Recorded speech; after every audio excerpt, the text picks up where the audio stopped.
The black-banded sunfish is a strikingly beautiful fish that is one of the rarest species living in Maryland waters. It is very small, about the size of a silver dollar, and is distinctive, as it is bright silver with vertical black bands on its body.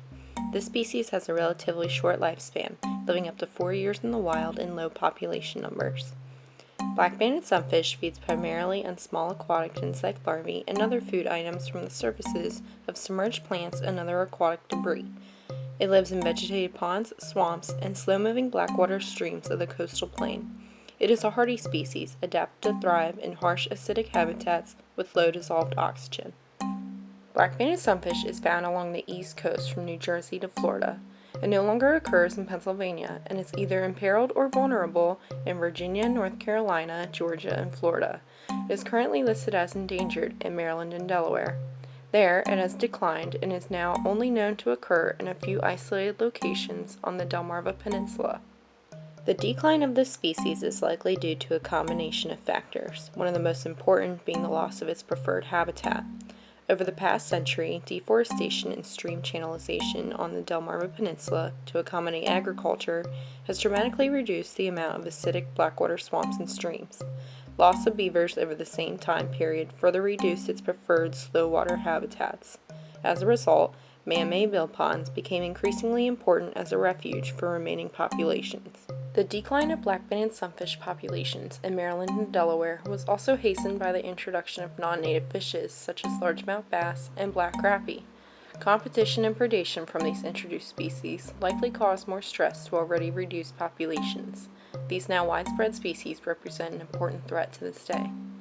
The populations that remain on Delmarva are highly spread out due to fragmentation and are increasingly isolated from each other.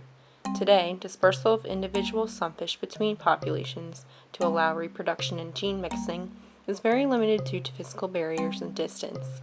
Habitat fragmentation has the potential to reduce the species' ability to adapt to environmental changes, which threatens the long-term survival of the species. The Maryland Department of Natural Resources has worked with the Delaware Department of Natural Resources and Environmental Control and other partners through the last decade to develop a regional conservation action strategy for black-banded sunfish.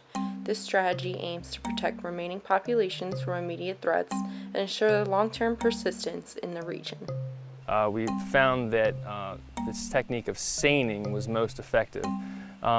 And we seine with a 10-foot seine with a fine 1/8 inch mesh net that has a float line on one end and a line that sinks, a lead line on the other. And we systematically target and seine vegetated shoreline habitat, which is primarily where black-banded sunfish are found in the ponds where we know them to occur. So we systematically seine to do our population estimates, and we seine targeted habitat when we are first entering a new location to determine whether black-banded sunfish are there or not. So going forward with this project, we will continue to try to locate unknown populations to us. We will continue to implement the Conservation Action Strategy agreement we have with Delaware, between Maryland and Delaware, and we are in the process of doing a genetic study to better understand the populations on the Delmarva Peninsula.